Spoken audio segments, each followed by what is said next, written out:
नमस्कार, स्वागत करते हैं कॉमर्स की लगातार चल रही सीरीज़ में। पहला प्रश्न है, लिक्विडिटी रेशियो का सबसे ज़्यादा इम्पोर्टेंट किसके लिए होता है? तो सबसे ज़्यादा लिक्विड कैश का होता है, कैश असेट्स का होता है।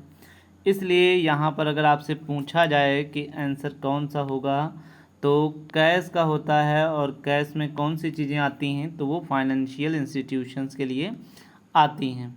इसलिए इसका ऑप्शन नंबर फाइनेंशियल के लिए होगा, ऑप्शन नंबर सी जो है वो सही हो जाएगा।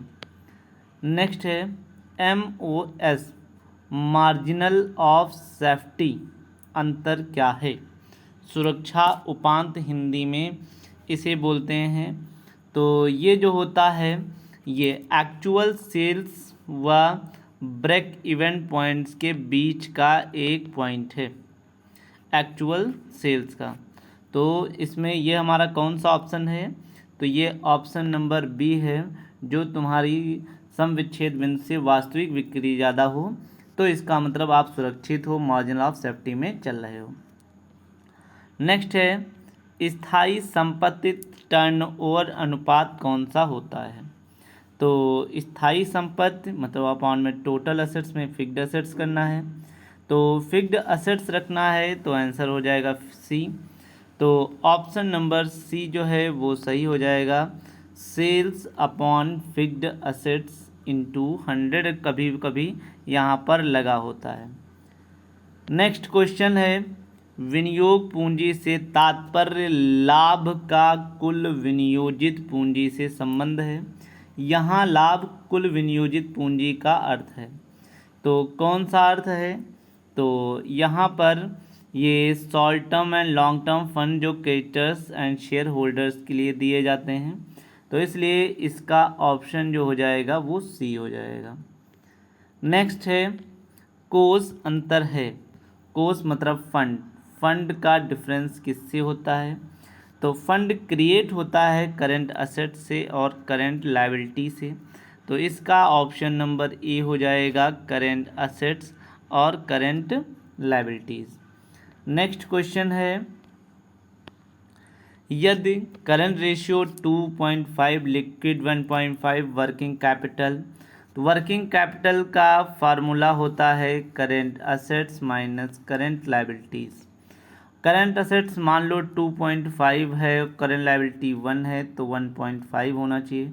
कितने का? 3 लाख का। तो 3 लाख को डिवाइड कर देंगे 1.5 से, तो कितना हो जाएगा? 2 लाख हो जाएगा। ये 2 लाख हमारी करंट असेट्स हो जाएगी।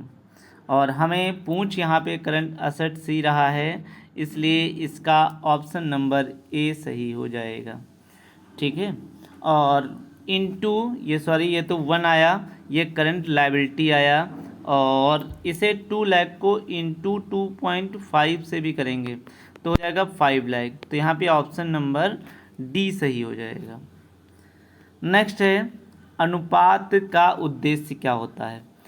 कंपनी में अगर जो होता है, जो फाइनेंशियल पोजीशन होता है उसके बारे में, और कंपनी के जो शेयर होल्डर्स होते हैं और कंपनी की फाइनेंशियल पोजीशन के बारे में, इसलिए ऑप्शन नंबर डी जो है वो सही हो जाएगा।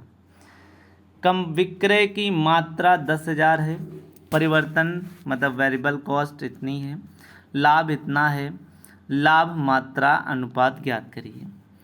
तो इसका जो आएगा लाभ मात्रा अनुपात, तो 10,000 है, ही है वेरिएबल कॉस्ट, 6 + 2 6 हो गया, तो कितना बचा? 4 lakh contribution 4 upon 10 lakh into contributions into 100, तो ये हमारा हो जाएगा इक्वल टू 40%।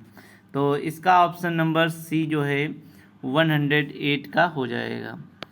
नेक्स्ट है, निम्नलिखित में से कौन सा अनुपात समीकरण सही है? तो net assets equal to gross sales minus sales return, ये सही है। Working capital equal to current assets minus current liability, सही है। Working capital ratio equal to current assets ratio upon current liability ratio भी कह सकते हैं, इसलिए यहाँ पर सभी मान सकते हैं। तो 109 का ऑप्शन नंबर डी जो है वो सही है। नेक्स्ट है, cash sale 6 lakh, gross profit 1,50,000, opening stock 20, closing stock 40, purchase stock turnover. Stock turnover का फार्मूला होता है cost of goods COGS, cost of goods sold upon average stock. COGS sales minus sales return, तो हमारा हो सकता है। अब यहाँ पर एवरेज जो आएगा, और ये हमारा सेल्स है 6 lakh minus gross profit minus 1,50,000, तो ये आंसर हो जाएगा 4,50,000 COGS upon average inventory.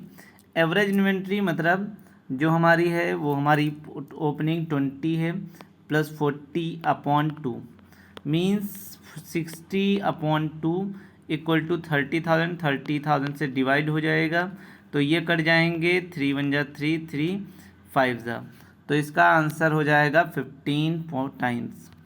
Option number इसका जो डी है वो सही हो जाएगा, सॉरी ए जो है वो इसका सही हो जाएगा। 111 है, यदि बिल्स रिसीवेबल 5,000, इसे सॉल्व करना पड़ेगा और इसका हम आपको फाइनल आंसर बता दे रहे हैं 1:1 आएगा। ऑप्शन नंबर बी जो है वो सही आएगा। नेक्स्ट भी सॉल्व करने का है, इसका आंसर आपको फाइनल बता दे रहे हैं, इसका फाइनल आंसर ए आएगा 1,60,000। नेक्स्ट है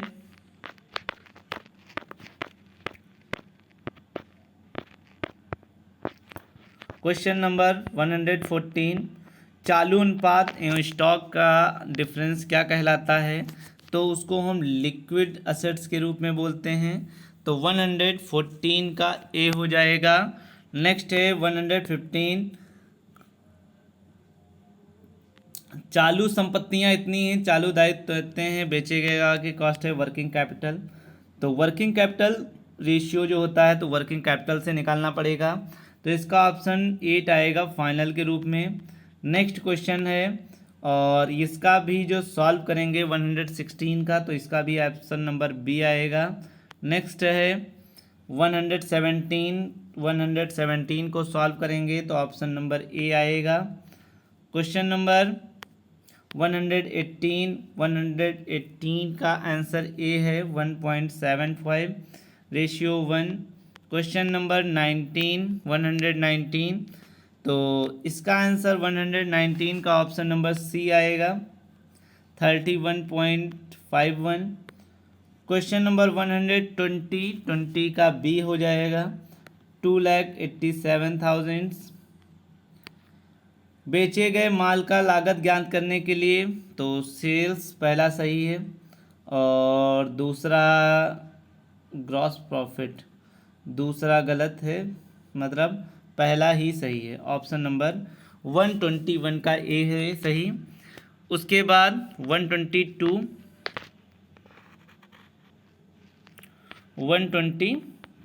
थोड़ा आज से दिक्कत कर रहा है। डेब्ट इक्विटी रेशियो का फार्मूला, तो डेब्ट अपॉन इक्विटी होता है, तो 122 का ये पहला सही हो जाएगा और external liability upon internal equity भी सही हो जाएगा, तो इसलिए इसका ऑप्शन नंबर डी जो है वो सही हो जाएगा। लेखांकन महत्व के आधार पर अनुपातों का वर्गीकरण किया गया है, तो सभी करे गए हैं, तो 123 का डी हो जाएगा। 124 में ओपनिंग स्टॉक कितना, तो इसे सॉल्व करना पड़ेगा और इसका ऑप्शन नंबर ए जो है वो सही आएगा। नेक्स्ट है कौन सा अनुपात तरलता स्थिति का मापक है? तो तरलता स्थिति जो मापी जाती है वो मुख्यतः इन सभी से मापी जाती है, तो ऑप्शन नंबर डी जो है वो सही है। नेक्स्ट है अनुपात विश्लेषण के लाभ क्या हैं? तो लाभ सूचना भी इंफॉर्मेशन मिलता है, कॉस्ट कंट्रोल होती है और प्री डिटरमाइंड होता है, इसका भी ऑप्शन नंबर डी जो है वो सही हो जाएगा। संपूर्ण लाभदायकता विश्लेषण ज्ञात करने के लिए अनुपात क्या है? जब सभी का निकाल रहे हैं तो विनियोजित पूंजी पर प्रत्याय निकालना चाहिए और समता पूंजी कहिए या ये सही कहिए, तो यहाँ पर भी ऑप्शन नंबर डी जो है वो सही हो जाएगा। 128 का ऑप्शन नंबर ए जो है वो सही हो जाएगा। 129 सुरक्षा सीमा को सुधारा जा सकता है, तो ये सही है। तो इसके सभी सही हैं। ऑप्शन नंबर 129 का भी डी सही हो जाएगा।